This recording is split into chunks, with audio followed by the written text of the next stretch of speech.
Eh bien, à toutes et à tous, merci, merci d'être là. Merci d'avoir donné suite à ce webinaire. Ce que je vous propose, hein, c'est qu'on démarre. Donc, moi, je suis Amélie Prats. Certains, vous me connaissez déjà. Donc, je suis consultante en stratégie de développement. J'interviens donc là, ici, avec Au cœur du management et l'USIS Conseil. Donc, le but du jeu, c'est de voir comment est-ce qu'on peut faire pour créer un plan d'action commerciale qui soit efficace.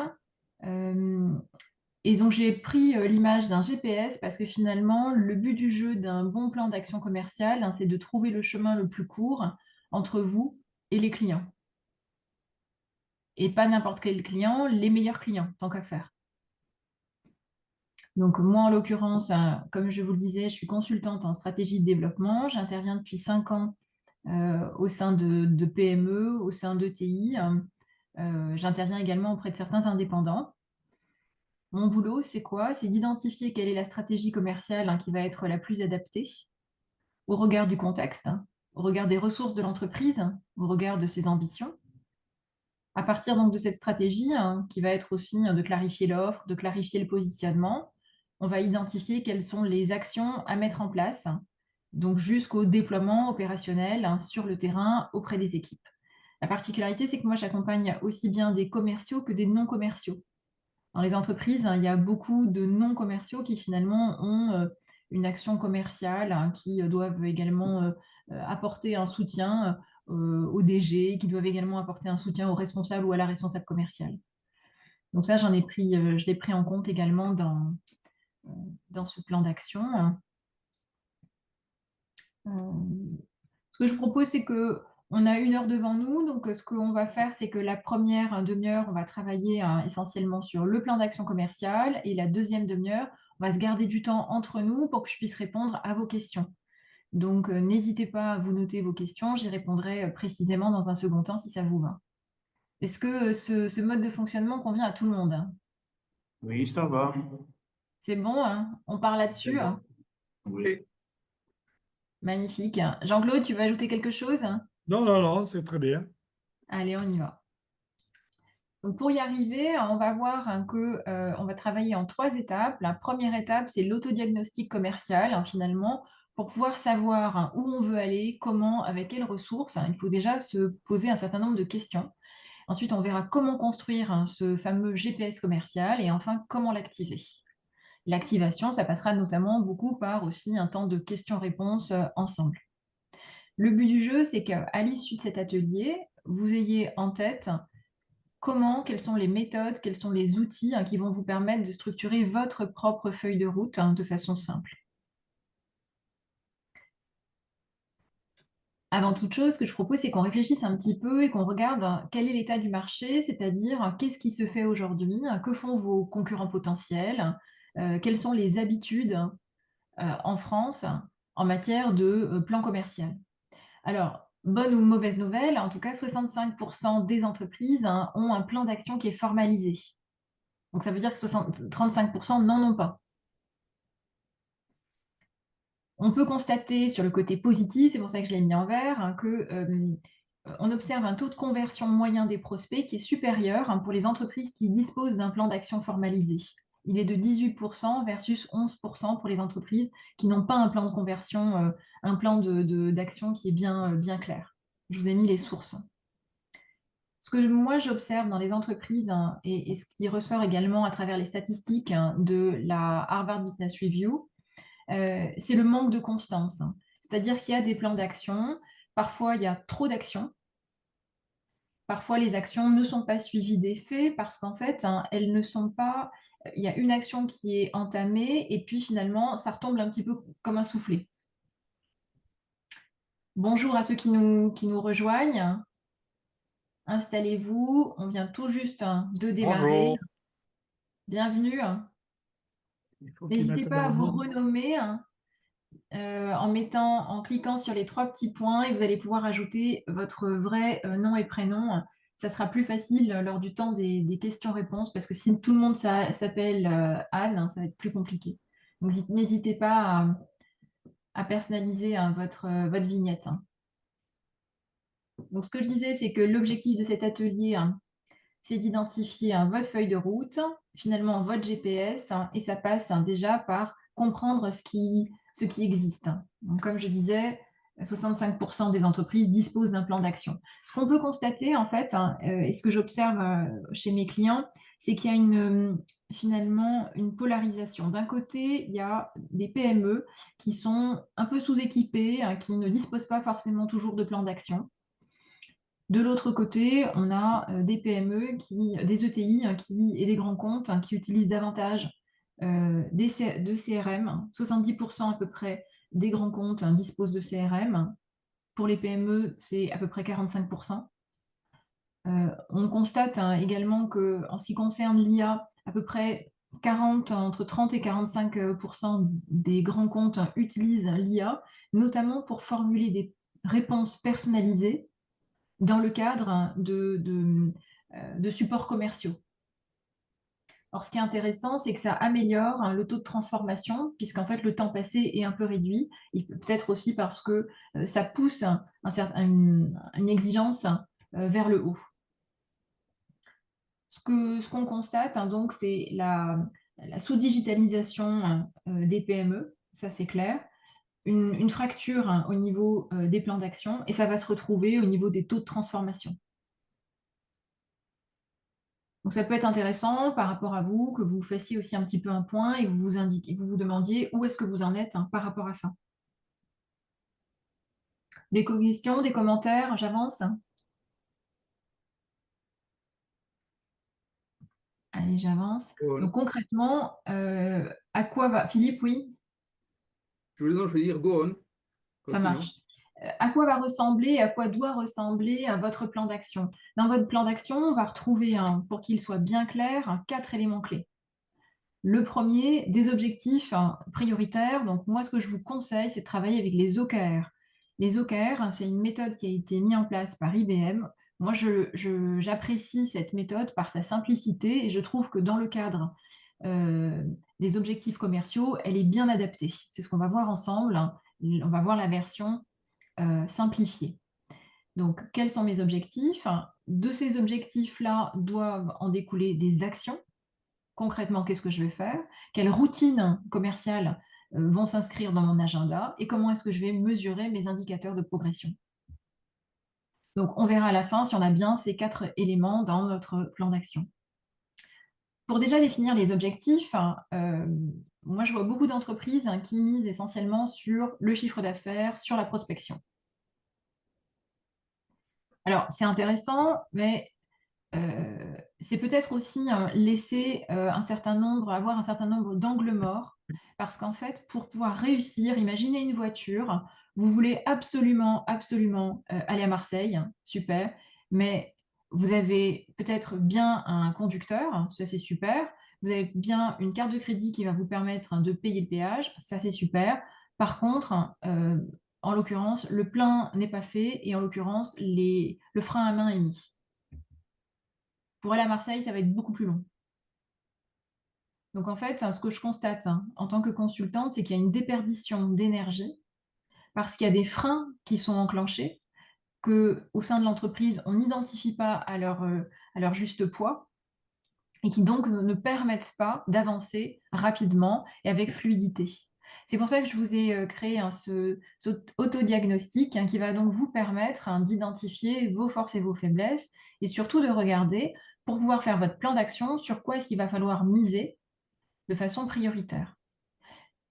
Le premier segment qu'on voit, c'est la partie stratégie et offre.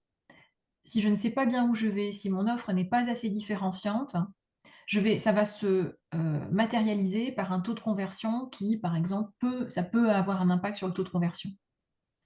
Donc, première chose, en termes de stratégie, d'offre, de tarification, en termes de business model, est-ce que je peux dire que c'est aligné avec les besoins du marché et les attentes des clients?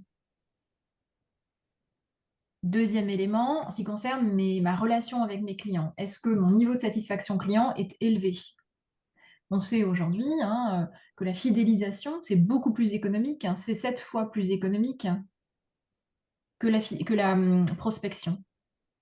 Donc, pour pouvoir fidéliser, il faut un niveau de satisfaction élevé. Ensuite, il faut avoir mis en place des éléments pour aller collecter cette satisfaction et pour transformer cette satisfaction en référence client. Je vous donne quelques chiffres. Quand un client est recommandé de la part d'un autre client, la probabilité de signer avec ce prospect est de 70% plus élevée que si vous n'aviez pas été recommandé. Donc, activer des ambassadeurs, nourrir cette satisfaction client, c'est quelque chose d'important. Ça va vous permettre également de nourrir de façon plus générale votre notoriété et d'emmagasiner des preuves de ce que vous dites. Les preuves, c'est essentiel pour pouvoir plus facilement transformer. Est-ce que je m'adapte en fonction des éléments, des retours clients? Est-ce que j'ajuste? Quel est le processus d'amélioration continue? Donc, il est bien évidemment sur le plan commercial, mais pas que. Quand on parle de satisfaction client, on est bien d'accord que c'est aussi sur tout le service qui est délivré. Bienvenue Samir, bienvenue Elvire. Donc, cet autodiagnostic commercial, c'est ce qui va vous permettre déjà de prioriser les actions qu'il va falloir mener sur le plan commercial. Pourquoi? Sinon, on va tomber dans la facilité et on va dire je veux développer mon chiffre d'affaires. OK. Mais si au fond, je n'ai pas travaillé ma satisfaction client, ce qui peut m'arriver, quelquefois j'arrive chez des clients et je vois que le niveau de satisfaction, il est à 3,5 sur 5. C'est un drapeau rouge. Ça veut dire que là, il faut en priorité travailler cet élément-là avant d'augmenter la voilure. Je vois qu'il y a une question. Jean-Claude, je te laisse regarder pour moi, s'il te plaît. Oui. Donc, deuxième élément, après la relation client, est-ce que j'ai un bon taux de satisfaction? Est-ce que j'ai bien des preuves? Est-ce que je m'adapte? Est-ce que je m'ajuste? Est-ce que mon discours commercial va pouvoir intégrer dans ces éléments-là, va prendre en compte ces éléments-là? Est-ce que je vais utiliser, par exemple, du verbatim client? Troisième pilier, le pilier purement commercial. Mes offres, mon pitch, mon réseau de partenaires, les compétences des commerciaux, les actions marketing et commerciales qui sont lancées, est-ce qu'elles sont omnicanales? Est-ce que ce n'est pas le cas? Est-ce qu'aujourd'hui, j'ai un bon taux de transformation? Est-ce que dans mon pipe, j'ai suffisamment de leads entrants? Est-ce que mes outils sont efficaces? Et enfin, dernier élément, toute la partie organisation et outils. Donc, ça va aller du CRM en passant par la digitalisation, le social selling. 25% du chiffre d'affaires réalisé en France passe par le web. Qu'en est-il pour votre entreprise? Est-ce que c'est pertinent? Donc, tous ces éléments-là vont vous permettre de travailler finalement vos priorités. Ici, je vous ai listé, ça c'est cadeau, c'est la maison qui offre, je vous ai listé 16 questions qui vont vous permettre d'approfondir, d'aller un peu plus en détail, justement pour vous permettre de construire votre propre référentiel et votre propre autodiagnostic. Vos processus de vente, votre processus de vente est-il formalisé, maîtrisé, génère-t-il un taux de conversion prospect client satisfaisant, par exemple? Je vous laisserai regarder ça tranquillement, à tête reposée. J'estime que pour répondre à ces 16 questions, il vous faudra à peu près entre 8 et 10 minutes. Je pense que c'est vraiment du temps, c'est pas grand-chose et ça peut rapporter gros. Grâce à ça, vous allez identifier vos axes prioritaires. Alors là, il faut faire preuve d'objectivité et c'est vrai que pouvoir bénéficier d'un regard extérieur, c'est ce que je vous recommande particulièrement à ce stade-là, parce qu'il n'est pas toujours évident d'identifier qu'est-ce qui est de la cause, qu'est-ce qui est de la conséquence, donc qu'est-ce qui est de la priorité 1 et qu'est-ce qui est en priorité 2. Or, cet élément-là, il est crucial parce que c'est en fonction de ces priorités que vous allez identifier que vous allez bâtir votre plan d'action. Est-ce que tout le monde me suit? C'est clair pour tout le monde? OK. Donc ça, c'est vraiment à affiner. C'est un point clé dans la réussite de votre plan d'action. Autre élément, il va bien sûr falloir prendre en compte les ressources. Quand j'arrive dans une entreprise, l'entreprise me dit, moi, nous, on veut développer, on veut revoir, OK. Est-ce que c'est à ISO ressources? Est-ce que c'est avec de nouvelles ressources, de nouveaux outils? Que ces ressources soient internes ou externes? Est-ce que vous bénéficiez d'un budget? Est-ce qu'il y a quelque chose qui a été chiffré? Si on est à ISO ressources, à ISO budget, bah, moi j'ai une question simple. Est-ce que précédemment, il y a des équipes qui étaient sous-staffées? Si les équipes n'étaient pas sous-staffées, vouloir faire plus, ça va vouloir dire qu'il va falloir prioriser. Et dans ce cas, à ce stade-là, petit aparté, je vous conseille dans ce cas de faire une analyse de votre portefeuille client pour voir quels sont les meilleurs clients et voir ceux que vous allez conserver et ceux pour lesquels vous allez faire passer en priorité 2, de manière à dégager du temps sur vos futures actions commerciales. Le temps, dans les entreprises, c'est vraiment le nerf de la guerre. Donc la notion de priorité aussi. On en est là, c'est magnifique. Ça va vous permettre maintenant d'identifier quels sont vos objectifs. Donc là, c'est la méthode des OKR. Donc, les priorités, vous les avez identifiées. Vous savez aujourd'hui, au regard de votre plan d'action et au regard de votre autodiagnostic, ce qui sera prioritaire. Je vous donne un exemple. Nous sommes une entreprise d'événementiel. Nous souhaitons conserver nos meilleurs clients. Nous voyons bien que nous commençons à être challengés. C'est la raison pour laquelle nous avons besoin de travailler notre fidélisation client et nous voulons que 80% de nos clients restent fidèles. OK. Objectif 1, il est identifié et on a bien identifié que c'était vital par rapport à l'entreprise et qu'aujourd'hui, il y avait une fragilité par rapport à ça. Oui? Je continue. Donc, moi, je vous conseille de ne pas aller au-delà de 3 objectifs parce que vous allez voir que derrière un objectif se cachent des actions, plusieurs actions. Et que avoir 3 objectifs en tête, c'est déjà pas mal, notamment sur un trimestre. Cet objectif, on est d'accord qu'il doit être spécifique.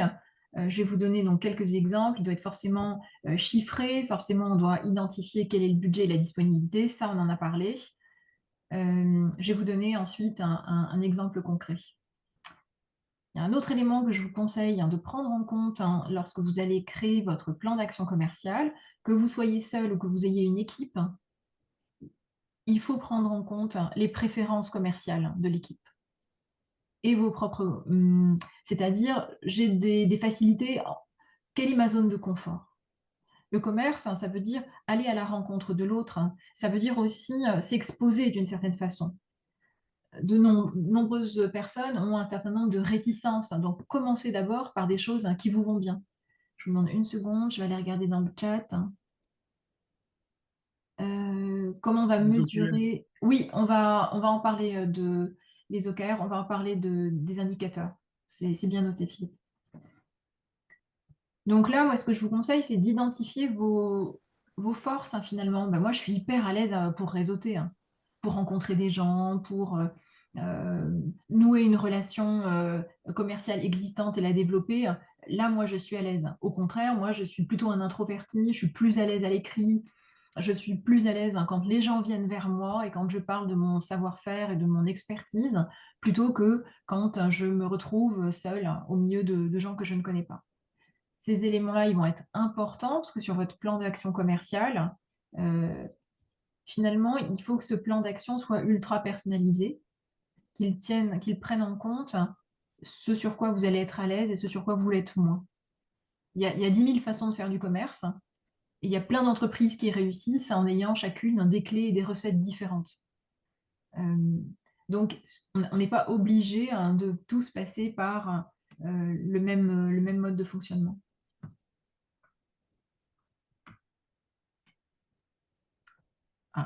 Je vais un peu vite. Maintenant qu'on a défini les objectifs, on les a bien en tête. Je veux fidéliser, je veux prospecter, je veux tel pourcentage, tel taux de croissance, à telle échéance. OK, j'ai mes objectifs qui sont mesurés, qui sont objectifs, qui sont clarifiés. Très bien. Maintenant, je vais passer à mon plan d'action.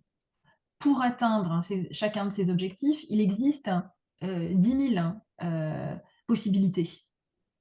Moi, ce que je vous propose à cette étape-là, si vous en avez la possibilité, c'est de travailler en équipe pour mobiliser l'intelligence collective de manière à ce que l'ensemble de l'équipe soit fédéré autour de ce sujet. Et puis, vous verrez, les idées seront plus riches. Il y a des choses auxquelles seul on ne pense pas. Et l'idéal, c'est de mettre en commun au moins 5 à 6 personnes de manière à ce que l'intelligence collective puisse vraiment avoir lieu. Il y a un outil qui s'appelle le design thinking qui, pour ça, est super.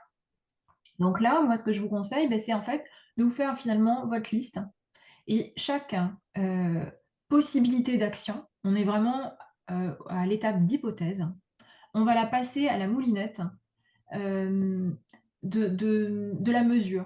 Quel impact est-ce que ça va avoir sur le chiffre d'affaires? Est-ce qu'il y a vraiment une urgence? Est-ce que c'est faisable? Est-ce que c'est difficile? Est-ce que ça nécessite des investissements? Est-ce que ça nécessite des transformations? Est-ce que ça nécessite des refontes importantes? Qu'est-ce qu'il en coûte en termes d'énergie, financièrement, en termes de compétences? Et qu'est-ce que ça va m'apporter? Et ça, je le mets bien sûr en lien avec la vision que j'ai de mon entreprise et là où je veux aller. C'est ce qui va nous permettre d'identifier des priorités.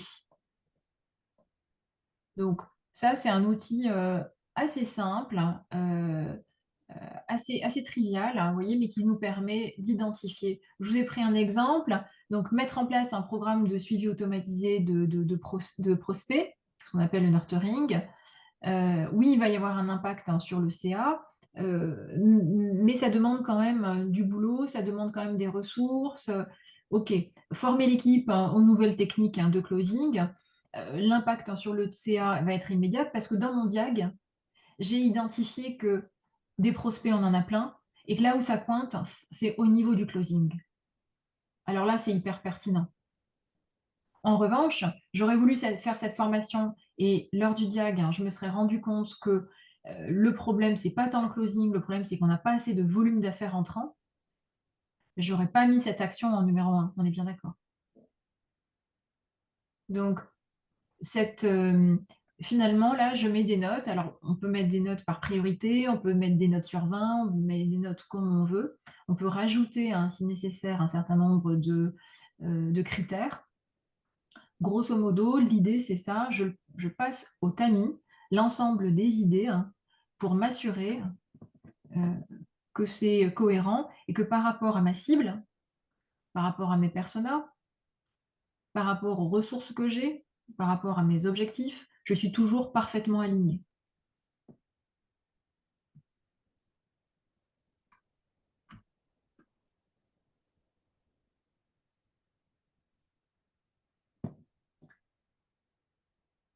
Désormais, vous avez vos objectifs. Donc là, je vais vous donner un exemple. Mon objectif, c'est d'augmenter mon chiffre d'affaires sur le segment des PME. Donc, vous voyez, mon objectif, il est précis.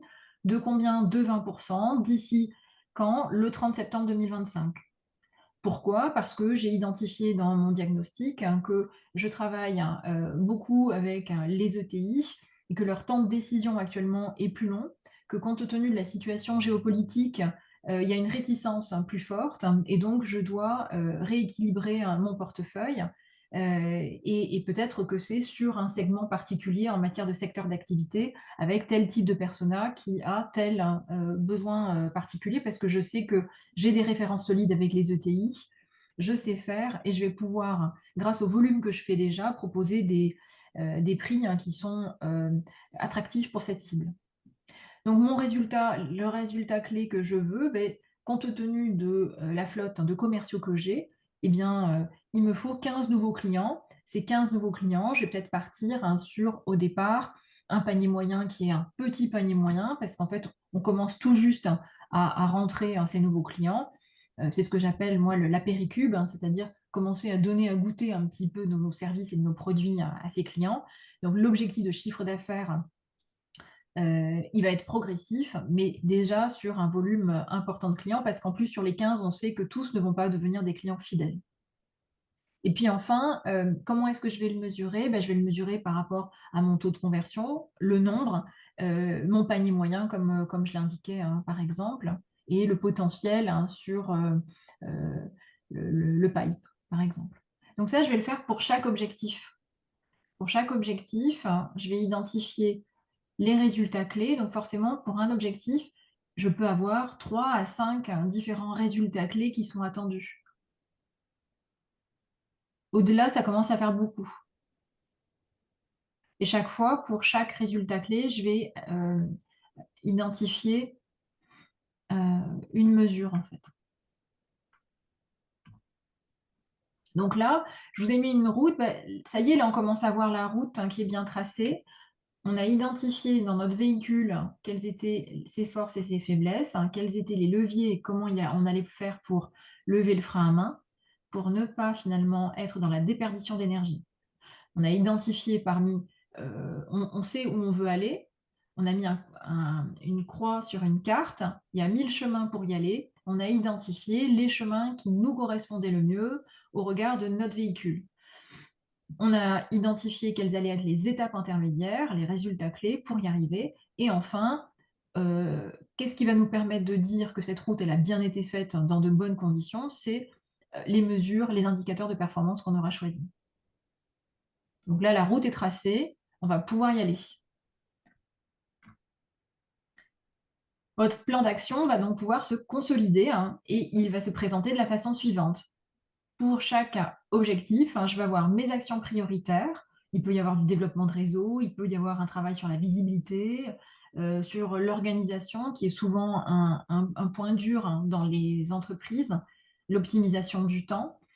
Et puis, je vais voir également comment est-ce que je vais apporter du rythme à ce plan d'action. Est-ce que c'est toutes les semaines? Est-ce que c'est tous les jours? Et comment est-ce que je réajuste de manière à ce que sous 3 mois, je puisse atteindre mes objectifs? Ce que je peux voir dans les entreprises, ce qui coince, c'est que en amont, les objectifs ne sont pas suffisamment corrélés aux actions prioritaires. Donc là, on va perdre du temps. Deuxième élément, il y a trop d'actions qui sont mises sur le feu. Donc à un moment donné, on ne va pas jusqu'au bout. C'est ce qu'on a vu d'ailleurs à l'échelle nationale, les statistiques qui nous disent qu'il y a finalement il y a une déperdition. Trois éléments que je constate, c'est qu'en fait, le temps requis par une grande famille d'actions n'est pas chiffré. Il n'y a pas de prise de recul. En fait, on va agir en fonction des demandes entrantes. Et enfin, ça n'est pas forcément balisé, programmé dans son agenda. À partir du moment où on va mettre ça en place, on va donner priorité à ces éléments-là, tout en traitant bien sûr les demandes clients entrantes. Et on va moins se disperser avec des demandes clients qui sont finalement moins stratégiques ou avec des projets internes qui sont moins stratégiques. Le but du jeu, donc, c'est j'ai un volume temps, un volume ressources, argent qui est limité. En 3 mois, où est-ce que je la loue?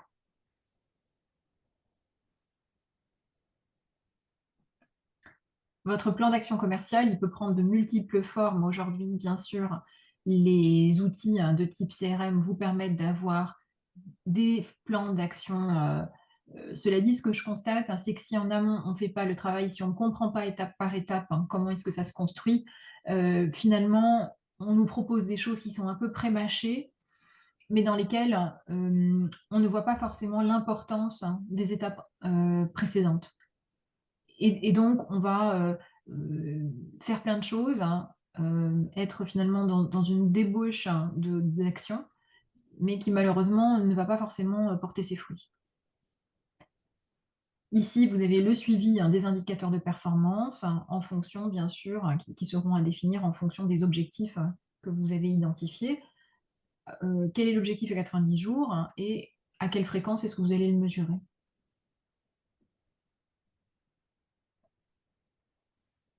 Dernière chose, deux, trois choses encore avant que je vous passe la parole. Quel est mon retour d'expérience? Donc, je vous ai parlé d'un certain nombre d'éléments qui font que parfois les plans d'action ne sont pas aussi impactants qu'ils devraient l'être. Ce que je vois aussi, c'est une tendance à quelque chose d'un peu perfectionniste. Donc, cet outil commercial, il n'est pas encore suffisamment ce pitch, hein, cette plaquette, hein, ce site. Et donc, en fait, on le fait, on le refait, on le refait. Et ce qui fait qu'on va passer un temps très important en fait, dessus. Et puis, on n'a pas forcément interrogé les clients.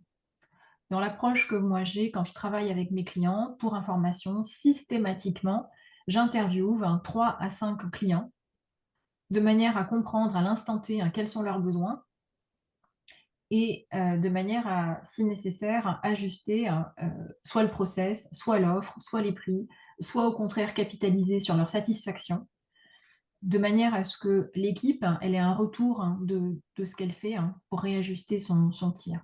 Et donc, rapidement, on passe du retour client à l'action. Donc, la procrastination des actions commerciales, ça arrive beaucoup, notamment quand soit on ne sait pas où on doit aller, soit on n'est pas en confort, soit on n'a pas été formé, et donc on ne sait pas très bien par quel bout le prendre. Pour certains, il peut y avoir de la précipitation, c'est-à-dire qu'au contraire, vite, vite, vite, et donc là, on enchaîne les actions. Ça, on retrouve beaucoup chez certains dirigeants pour qui l'anticipation et le fait de se poser est pour eux une perte de temps. Ce que je constate, c'est quand souvent on défait et on refait beaucoup de fois, ce qui a tendance à épuiser les équipes. Ça peut être un bon indicateur pour vous si vous voyez que vos équipes sont particulièrement fatiguées et qu'il commence à y avoir une quête de légitimité, la direction commerciale commence à être pas mal challengée. Ça peut être des éléments qui doivent vous alerter. Quand les priorités ne sont pas assez claires, quand trop de priorités tue la priorité à un moment donné. Comme son nom l'indique, les priorités, vous voyez dans les objectifs que je vous ai proposés, c'est 3 pour un trimestre. Et enfin, ce que je constate, c'est le manque de persévérance qui est souvent lié à des outils qui sont sous-exploités, mais également à des priorités qui pullulent. Et donc, la priorité d'aujourd'hui vient effacer la priorité d'hier. Et donc, il aurait fallu recontacter. Pour information, pour qu'un prospect, quand on parle d'un prospect à froid, soit transformé, il faut 7 à 8 relances. 7 à 8 relances, c'est quand même beaucoup. Donc, si au bout de 2, en fait, on arrête, c'est évident que on va avoir peu de résultats commerciaux, quoi. Pour résumer, il faut aussi apporter du rythme. Donc, moi, je vous ai proposé donc un calendrier à 90 jours. Au départ, on pose les fondations, on s'assure que son offre, ses processus, et que sur le plan diag, il n'y ait pas des freins majeurs. Ensuite, on commence à activer les canaux prioritaires et on met en place les actions, on agit et enfin, on va optimiser, on va réajuster, on va améliorer. On va peut-être aussi célébrer les premières victoires. Alors moi, je vous conseille de ne pas attendre et finalement, pour que ça marche bien, en 48 heures, on peut faire déjà beaucoup de choses. Et donc, en 48 heures, déjà, définissez vos premières actions, planifiez-les dans votre agenda et cherchez aussi à identifier ce qui va vous permettre de modifier certaines habitudes. On sait qu'il faut 21 jours pour modifier une habitude, mais il faudra encore 5 à 6 semaines pour qu'elle soit vraiment durablement ancrée.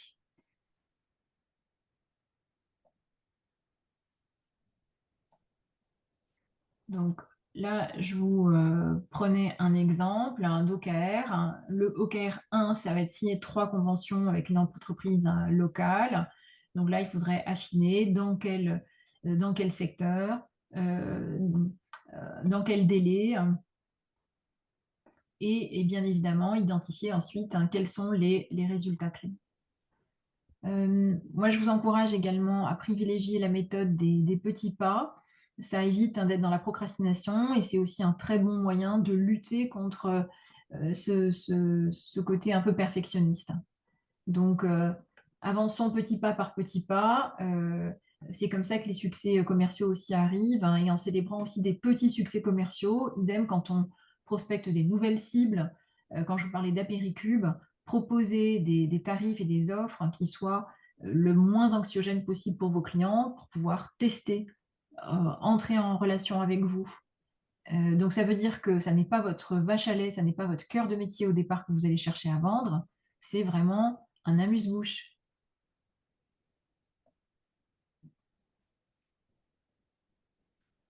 Finalement, tous ceux qui ont eu du succès hein, ont commencé par passer à l'action. Pour ceux et celles qui le veulent, hein, je me tiens à votre écoute hein, si vous voulez qu'on échange hein, plus en détail. Et puis là déjà pour commencer, je vous propose d'ouvrir vos micros et si vous avez des questions, eh bien ce sera avec plaisir que j'y répondrai. Merci Amélie. Avec plaisir. Hein.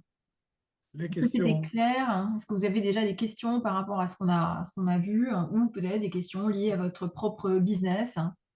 Il y a Florent Château qui veut parler. Bonjour Salut, Jean-Claude. salut Florent. Bonjour Amélie, merci beaucoup pour l'intervention. Avec plaisir. Euh, Florent. J'avais pas forcément de questions. Alors moi, j'ai assisté au séminaire, enfin au webinaire, pardon, parce que je suis dans une réorganisation de mon business et de mes équipes commerciales suite au départ de mon DIRCO. Et Mhm. donc, du coup, je remets un peu le nez dans les différents sujets de plan d'action commerciale de mes équipes. Et quand j'ai vu le webinaire, j'ai dit: «Tiens, je vais y assister par curiosité pour voir si nos méthodes aujourd'hui sont à jour». Alors on utilise, méthode avec, des objectifs, SMART, des objectifs sur trois temps, un petit peu comme vous, mais j'ai trouvé des éléments complémentaires intéressants. Moi, j'ai différents profils puisque j'ai des forces de vente, j'ai des commerciaux, j'ai des administrations des ventes. Donc, je Oui. suis en train de mettre un peu à plat et je me réfléchis aussi à un accompagnement en coaching et c'est pour ça aussi que je voulais participer à cette intervention pour, voilà, pour voir, ce qui était bon à prendre. J'aurais aimé entendre un peu plus les sujets sur l'IA. Vous l'avez évoqué rapidement, mais voir, ce qui pourrait être intéressant parce qu'aujourd'hui, je vois que ça arrive très vite, que ça permet de faire des choses exceptionnelles. Donc comment vous l'appréciez aussi? C'est éventuellement une question ouverte. Voilà de mon En côté. fait, effectivement, moi j'utilise beaucoup l'IA et je forme aussi les collaborateurs et les commerciaux à utiliser l'IA, mais toujours en complément de leur travail. La première chose pour laquelle en fait on va utiliser l'IA, ça va être par exemple pour faire l'étude de la concurrence. En fait, je constate que l'étude de la concurrence est un élément hyper important parce qu'en fait, si les clients connaissent mieux les offres du marché et connaissent mieux les concurrents que vous, c'est très embêtant parce qu'en fait, quand on va être en réponse à appel d'offres, quand on va être face à des acheteurs ou face tout simplement à des clients, les éléments différenciants ne vont pas, enfin, nos éléments différenciants ne vont pas assez être mis en valeur. Ça va être difficile. Donc, en fait, on va utiliser l'IA de manière à cartographier, de manière à gagner du temps, de manière à identifier aussi des entreprises qu'on n'aurait pas forcément identifiées. Donc ça va être un premier jet. Ensuite, hein, je constate quand même qu'au niveau des outils, au niveau des analyses IA, donc moi j'utilise Perplexity, j'utilise Claude, j'utilise ChatGPT, j'utilise Mistral. Ce que je fais quand même systématiquement, c'est que je choisis un échantillon Pardon. de concurrents et je vais ensuite aller moi-même sur leur site. Ce Mmh. que ça m'apporte hein, est supérieur à ce que l'IA aujourd'hui peut m'apporter parce qu'en fait, je vais réussir à comprendre quelle est la stratégie en recoupant différentes informations, comme par exemple le profil du fondateur ou de la fondatrice, quel est son parcours académique, quel est son parcours professionnel. Et en fait, je vais chercher à comprendre ce qui se passe dans sa tête de manière à ce que je comprenne les orientations que cette personne va vouloir donner à son entreprise. Ça va me permettre également de comprendre l'historique et de comprendre ce sur quoi ils sont très forts et donc ce sur quoi il ne va pas falloir, quand on est en frontal avec eux, aller et au contraire, nous jouer une carte différente quand je suis avec mes clients. Vous voyez? Et ça, l'IA me D'accord. permet de gagner du temps parce qu'en fait, au départ, il va me faire un benchmark, il va me trouver des études top. Hein. Par exemple, là récemment, j'ai travaillé pour une boîte d'IA sur le sujet de l'IA. Donc, j'ai qui fait de l'IA sur mesure hein, pour des grands comptes, en particulier dans la manufacture, dans les sujets de manufacture. La question, c'était déjà, est-ce qu'il y a un marché? Parce qu'en fait, il y avait un problème sur le taux de transfo très important. Et donc, en cumulant certaines infos, j'ai gagné un temps fou. J'ai gagné un temps fou. J'ai pu également obtenir un rapport de l'Institut Colbert, que vous connaissez peut-être, qui est spécialisé sur le luxe et qui récemment a fait une étude menée par Bain Consulting, très poussée, super, vraiment de très bonne qualité, et qui passe au crible comment l'IA a été implémentée dans des industries de type PME et ETI et quels étaient les cas d'usage, etc. Donc, étude de marché, super, ça permet de gagner du temps, mais étude fine sur les concurrents, il faut mettre les mains dans le cambouis. Ensuite, là où on va gagner un temps vraiment précieux, c'est je ne sais pas traiter les objections. Et donc, moi, j'estime qu'aujourd'hui, en tant que consultant, il y a une partie que l'IA fait très bien. Il faut aider les équipes à travailler sur ce traitement des objections. Beaucoup de collaborateurs et collaboratrices sont un peu gênés face à certaines objections. Donc, la première chose, moi, je les aide à structurer qu'est-ce qui est récurrent. Donc ça, c'est pas de l'IA, ça c'est finalement collecter une sorte de journal de bord des objections. Et ensuite, utiliser l'IA pour traiter ces objections. Je leur donne également des outils de type AIDA, de type autre, pour structurer leur pitch. Donc, D'accord. il y a besoin pour le moment d'une intervention humaine qui va permettre de partir de la data client, qui va permettre de partir de constats terrain, pour ensuite structurer et aider aussi les collaborateurs à prompter leurs requêtes de façon efficace. Dernier élément pour lequel j'utilise l'IA, ça va être toute la partie création de support et ça tire vers le haut. Donc ça, c'est super. Vous avez des outils de type Gamma, vous avez d'autres outils. Donc Gamma, c'est GA2MA par exemple, qui sont intéressants. Vous allez pouvoir rentrer votre contenu, personnaliser également un template et créer un support beaucoup plus rapidement que ce que vous faisiez précédemment. Cela dit, chaque fois, moi, ce que je constate, c'est qu'ensuite, je le réintègre sur PowerPoint ou sur Google Slide, etc., pour affiner, parce que sinon, le dernier kilomètre, il va être trop chronophage si on demande à l'IA de nous faire à la virgule. Donc moi, ce que je conseille, c'est l'IA t'a fait faire 90% du trajet, c'est déjà bien joli, merci la vie. Les derniers 10%, il ne faut pas pousser, il faut le faire. Et en ce qui me concerne, je peux vous dire assez rapidement si une étude de cas a été faite avec IA ou sans IA. Le niveau de précision, la pertinence. Je ne parle même pas du vocabulaire. Ça se voit. Et donc, vis-à-vis d'un client, ça peut être très, très gênant, en fait, de ne pas faire ces derniers kilomètres. Voilà. Donc, en tout Ok. cas, ne pas s'en enfin, pour moi, s'en passer, ça serait vraiment dommage. Il y a d'autres questions. Alors, qui est-ce qui a une autre question? Il y a Merci, Samir. Florent. Je ne sais pas qui c'est Samir. Samir, on vous écoute. Il n'a pas N'hésitez mis pas le- à ouvrir votre micro. Ah, Samir, il n'est peut-être plus là. Ben, je ne sais pas, il a mis une question. Si, Il il est, est là. il est là, mais il n'a pas ouvert son micro. Ah, alors attendez, je vais aller regarder la question. Est-ce que quelqu'un peut me lire la question sinon? Je vais regarder. Je vous remercie pour l'excellence de la présentation. Comment devons-nous gérer les relances de prospects, s'il vous plaît? Hmm.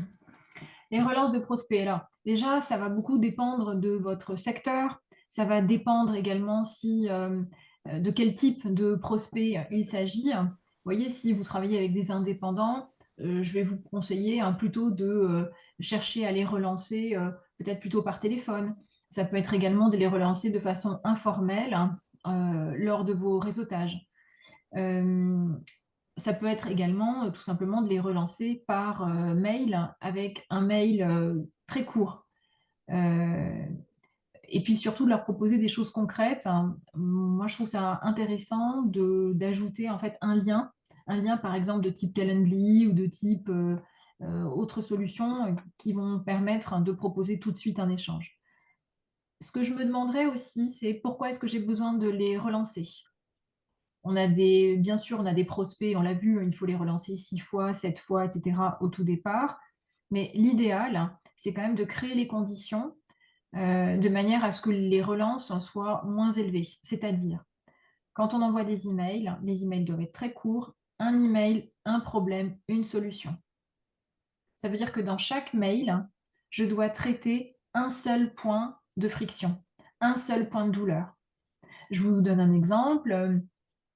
20% donc ça peut être avec des données chiffrées, tous les ans dans le secteur du conseil en communication, 20 à 25% des clients sont à nous renouveler. Est-ce que vous rencontrez, monsieur, madame ou entreprise X, cette difficulté? Voilà comment nous avons résolu ce problème pour nos clients. Est-ce que vous êtes intéressé? Lien pour un contact avec une vidéo. Donc, la relance, elle doit être précise, elle doit être courte, elle doit être ciblée, elle doit être très personnalisée. Dans vos premiers messages également, donc c'est toujours bien sûr bonjour monsieur, madame, avec le nom, le prénom. Dans les mails, il faut qu'on sente que vous comprenez déjà quelle est l'entreprise, que vous vous êtes intéressé. En ce qui me concerne, je ne suis pas favorable au fait d'envoyer des campagnes de mails de façon massive en disant qu'en espérant que dans le lot, il y en ait qui trouvent, voilà, qui arrivent à bonne destination. Pour moi, c'est une forme de pollution et c'est un petit peu la même chose que quand on bourrait les boîtes aux lettres. Donc aujourd'hui, on reçoit 20 fois plus de mails qu'il y a 10 ans. Donc on voit qu'il y a un effritement. Donc quand vous envoyez des mails, évitez de passer pour des spammers. Donc moins de mails, très ciblés, donc ciblés par secteur et par persona. C'est-à-dire, en amont, vous avez identifié l'avatar, finalement, le client idéal, le client type, quels sont ses enjeux, quels sont ses ennuis, quel est son caillou dans la chaussure.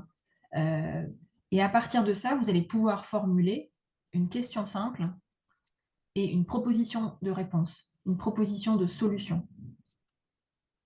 Donc, en clair, je ne parle pas de moi. Quand on prospecte, on n'est pas là pour parler de soi. Je fais ci, je fais ça, je fais l'autre. Ok, très bien, splendide. Mais moi, ce qui m'intéresse, c'est est-ce que tu sais me résoudre tel problème? Le reste, je te poserai la question si dans un deuxième temps, tu sais m'y répondre. Sinon, tu me prends du temps et tu me prends de la bande passante. C'est tout. Donc, ça va plutôt... Ça répond à ta question, Philippe?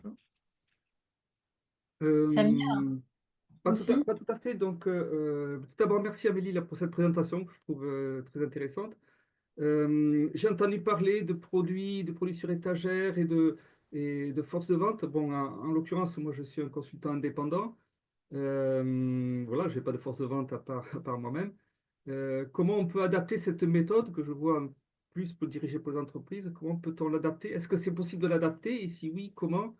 Pour un Oui, facilitateur oui, indépendant. on peut l'adapter. Alors, quand, quand vous parlez de force de vente, hein, quand vous parlez de méthode, vous parlez quoi? D'outils de type Lemlist, de type Wallaxy, des outils d'automation? Je n'ai pas vraiment d'outils. Moi, ce que je fais, c'est que j'essaie de rentrer dans la problématique du client et après donc, je vois comment je peux y répondre avec plutôt ma spécialité de facilitateur. Oui, Par exemple, là, on a parlé tout à l'heure, là, ça m'a beaucoup plu que pour faire des plans stratégiques commerciaux, il faut des actions du oui, des collectif. actions collectives, Bah, oui. par exemple, voilà, c'est quelque chose sur lequel je peux intervenir. Mais de but en blanc, voilà, à part me présenter, euh, après, je m'adapte à la problématique du client. Bah, là, moi, si j'étais vous, ce que je ferais, c'est que je prendrais mes 10 derniers clients et je regarderais pourquoi est-ce qu'ils vous ont fait intervenir. Et donc, et ça, à partir de ça, je fais des stats et j'identifie ce qui est le plus récurrent, ce qui est le plus criant, avec un ROI pour le client le plus élevé. Donc, en fait, ça me permet d'identifier ce qui, naturellement, moi, ce que j'aime bien, c'est ce qui est un peu organique, ce qui, naturellement, dans la nature, pousse tout seul. Et donc, en fait, c'est ça qu'il faut que vous cherchiez. C'est-à-dire que là, vous allez avoir pas besoin de beaucoup d'eau, pas besoin de beaucoup de soleil. C'est naturellement ce que le client veut. Donc, vous, une fois que vous avez identifié ça, il faut le marketer un peu. D'accord? Et il faut se demander où se trouvent les clients qui ont ce type de besoin. Est-ce que je peux les atteindre en une bande? Ou est-ce que, comme au billard, il faut que je les atteigne en deux bandes? C'est-à-dire qu'il faut peut-être que je fasse des webinaires, peut-être que je fasse des actions comme celle-là, ou encore, il faut que je trouve des partenaires qui, eux, en fait, travaillent sur le point le plus difficile, en fait, le plus criant, et moi, je vais pouvoir venir m'ajouter à leur solution. Oui. Donc, c'est comme ça en termes de prospection. Avant de regarder les outils, moi, je vous propose d'abord de regarder qui sont les meilleurs clients, de quoi est-ce qu'ils ont besoin et sur lesquels ils vont signer rapidement parce qu'en fait, ça fait vraiment partie, vous voyez, de leurs difficultés majeures. Et ensuite, est-ce qu'il faut y aller seul ou à deux? Quand je dis à deux, c'est avec d'autres partenaires. Enfin, dernière, une fois que vous avez ça, là, vous allez pouvoir réfléchir à automatiser comment ça s'appelle, des campagnes. Et là, vous pouvez mettre en place des outils. Donc, vous allez sur des sites de type Malte, de type, oui, Malte notamment, et vous allez pouvoir trouver des gens qui sont spécialisés en automation. Eux, leur job, ça va être de scraper des bases de données, d'accord? Et qui sont sur LinkedIn, qui sont grâce à ce que vous avez identifié. Parce que, par exemple, vous vous êtes rendu compte que vous intervenez beaucoup pour les entreprises, je dis n'importe quoi, dans l'industrie. Vous êtes basé près de Toulouse, et près de Toulouse, il y en a plein dans le Gers. Donc, cibler les entreprises du Gers qui actuellement rencontrent telle difficulté et qui ont besoin de travailler la cohésion d'équipe, puisque vous êtes sur la notion d'intelligence collective et de facilitation. OK, avec le code NAF, vous allez dire à ce partenaire, trouve-moi les entreprises qui, et ensuite vous allez faire 3 à 4, voire 5 mails très courts qui va cibler votre porte d'entrée. Vous avez identifié qui c'est? Est-ce que c'est la DRH? Est-ce que c'est pas du tout votre type d'entreprise? Est-ce que c'est plutôt le dirigeant directement? Est-ce qu'au contraire, c'est la partenaire, donc c'est l'agence de communication? Est-ce que dans l'agence de communication, votre persona, c'est la responsable, le bras droit de la direction, par exemple? Et vous allez lui écrire directement. Et vous allez lui écrire personnellement. Et là, vous allez automatiser. Mais on ne peut pas, en fait, automatiser. Et d'ailleurs, c'est le grand écueil de beaucoup d'entreprises. Elles cherchent à automatiser et donc à scraper des bases de données et à envoyer des messages. Le message, il est trop long. Il ne parle pas assez d'un point de douleur précis. Et la porte d'entrée, elle n'est pas claire. Donc, reproduisons ce que la nature aime. Et vous avez Très la bien. chance d'être déjà en activité, donc commencez par analyser ce qui fonctionne bien. Et là où aussi, potentiellement, vous avez des belles références, où vous allez pouvoir en mettre plein les yeux à des clients potentiels qui vont être énormément rassurés de savoir que vous avez déjà 10 fois travaillé pour des entreprises qui, comme elles, rencontrent telle difficulté, qui, comme elles, sont sur tel secteur. Vous voyez? Merci beaucoup et bravo pour la localisation parce que je suis près de Toulouse, je travaille pour l'industrie et je suis près du Gers, donc c'est comme si vous aviez vu à travers moi. Merci beaucoup, Amélie. Elvire, tu veux dire quelque chose? Si tu allumes ton micro.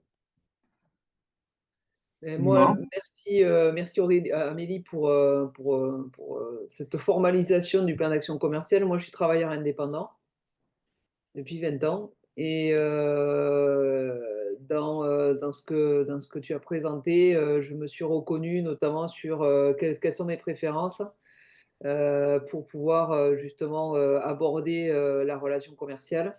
Et cette question-là, je me la suis posée très très vite, évidemment, quand j'ai lancé mon activité, parce que je m'estime absolument pas commerciale, justement, dans mon approche. Et ayant aussi développé une activité plutôt très innovante et en marketing, donc je me voyais à l'époque plutôt expliquer mon métier de vive voix. Mm.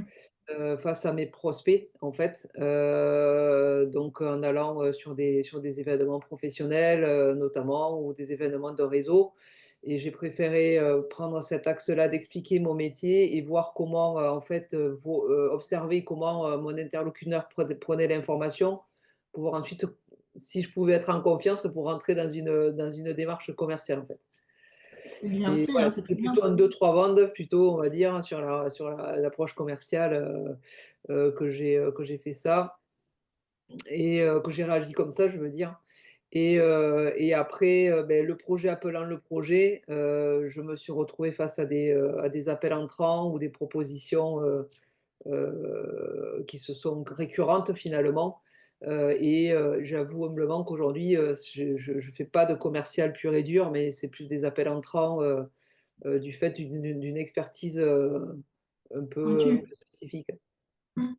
Oui, ça c'est très bien. De toute façon, dans les métiers du conseil, il faut incarner, hein. Euh, et donc, c'est difficile. On n'achète pas du conseil, hein, comme on achète un paquet de pâtes, hein. Ça marche pas comme ça. Donc, il faut rencontrer, il faut sentir, il faut voir est-ce que le discours, est-ce que les valeurs, est-ce que l'énergie, est-ce que... Voilà, quelquefois ça passe et on a envie de bosser avec quelqu'un et quelquefois c'est pas le cas. Donc, effectivement, rencontrer, euh, il faut incarner, il faut dans le conseil montrer sa bouille, hein. Je ne sais pas le dire autrement. Euh, il faut être sur le terrain. Ça, c'est, Donc aujourd'hui, avec les outils, on a d'autres outils qui nous permettent de faire des vidéos, qui nous permettent de nous marketer aussi un peu autrement. Mais c'est quand même, ça reste un échantillon de soi vivant pour montrer aussi comment on répond à des problématiques. Et chaque fois, il faut toujours partir de la problématique du client. Donc moi, je vous encourage à finalement peu parler de vous, poser beaucoup de questions. On a un biais cognitif, hein, qui fait que euh, plus on pose des questions à l'autre, et plus l'autre nous trouve intéressant. Effectivement, oui, c'est aussi, voilà, incarner, je suis entièrement d'accord, c'est bien ce que j'ai mis en œuvre. Après j'entendais parler de l'IA, ChatGPT et cetera. Alors, c'est vrai que c'est un outil aujourd'hui qui est super, enfin qui est très en vogue, à la mode et cetera. J'arrive pas à moi personnellement, j'avoue, ne pas utiliser, ChatGPT. Ah ouais, je vais laisser, je vais arrêter c'est parce que j'ai pas le réflexe en fait je suis encore très axée sur l'humain en fait, personnellement et je vais chercher mes informations, par moi-même, en fait sans utiliser, l'IA et en restant sur des moteurs de recherche un peu classiques, hein, mais bon voilà. C'est complémentaire. Pour le C'est retard. complémentaire. On C'est en pas l'un reparlera. n'empêche pas l'autre, mais il faut aussi aller sur le terrain. En tout cas, merci beaucoup à tous et à toutes. N'hésitez pas à m'appeler, hein. J'espère que cet atelier vous a permis de clarifier un certain nombre de choses, de repartir, hein, également avec des bonnes pratiques, de repartir reboosté, hein. Je vous souhaite une très belle journée, hein, et merci à toutes.